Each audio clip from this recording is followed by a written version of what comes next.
Hi everyone, welcome back to my channel. Today we're going to do a different video about air plants in my plant collection.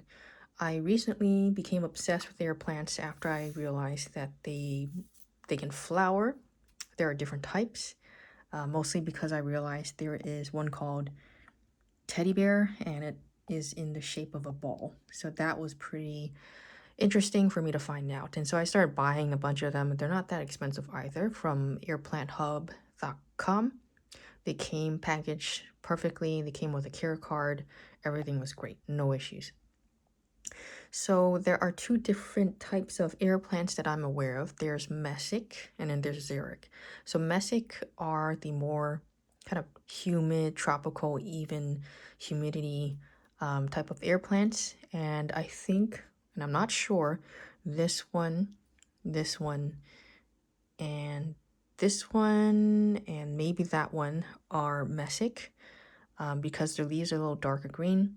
And then the other type are xeric. So these come from areas that are kind of, there's a lot of drought or there's dry and arid environments. So these are indicated by having a more fuzzy coating. And these fuzzy coatings are actually the trichomes. And trichomes are there for nutrient and I think water absorption, but also UV kind of ray, kind of protects them from the harsh sunlight, which makes sense. So we're going to zoom in. And you see those white fuzzy kind of hairs on these. Yep. So that means that I do not soak maybe these three as often. I just kind of spray them. And then the ones that come from places that are more humid, I might soak them instead of spray. Now, I don't actually know if it makes that much of a difference. It just depends on the airflow in your home. Sometimes I just soak them all and sometimes I just spray them. This one is a very cute kind of spherical air plant, and I rotate it once in a while. And it doesn't really flower to my knowledge, and it can get bigger, and I just really love the shape. It's so cute. I prefer this over those Marimo moss balls because you don't have to change out the water, and it's just easier to handle. And so that's my collection, and I guess I'll go through each of these varieties if I can remember the name. So this one is something Argentina. This one is peanut. This one is can't remember. Neglecta, giant form, teddy bear, and this one is a random air plant that my friend bought me at a flea market on Treasure Island years ago for $2. Why did I choose each of these varieties? This one was given to me. This one, I just like the thick, succulent leaves and that it's more different colored. This one, because of the potential flower. The peanut, because it's so small that it's incredible that it's already mature in terms of size. And there's a pup growing at the bottom there. So usually when air plants bloom, they bloom once in their life cycle or lifetime, and then they grow pups at the bottom. But sometimes they grow pups before they flower, so I don't know what that's about. This one I really like because it's fuzzy and it's a different kind of look compared to all of them. And yes, you can see these two have changed color. Usually these will change color when they're about to bloom. So excited to see if that's going to happen or not.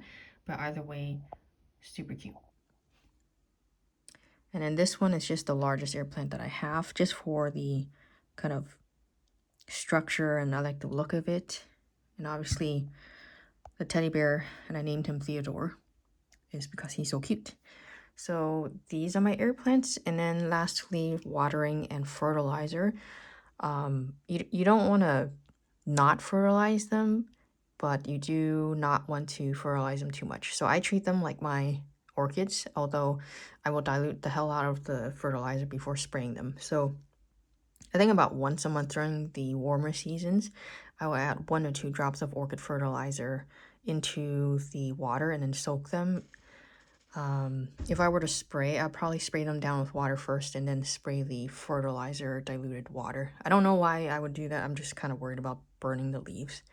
In terms of light, I keep them on my eastern window. It's pretty bright in the summer, and sometimes I think it's gonna burn these plants, but my philosophy is give them as much light. In terms of any plant that I own, give them as much light as they can until they show that there's too much light and then move them back. Because you just never know what the potential of your plant is if they just need a little bit more light. So obviously don't do that with like really delicate plants like Masdevallia or anything, but these have been handling it well because I haven't seen any tips that have turned brown, especially on the teddy bear. I feel like that one, if there's any indication, it would be that one because it's so small and probably more sensitive to the environment. But I could just be biased. I don't really know. But all in all, it's been 2 to 3 weeks of having air plants in my collection. And I had to go on a ban because I started wanting to buy a lot more of those teddy bear air plants to build a air plant tree or some kind of bonsai looking thing. So I put a stop to that, and then we'll wait until we're very sure of which air plants we want next, and then we'll buy more. So just giving you a final tour of the air plants. No background music because I'm gonna be too lazy to edit this video. Alright, so I'll leave a link in the description of this video, and I hope you guys give air plants a try. Bye.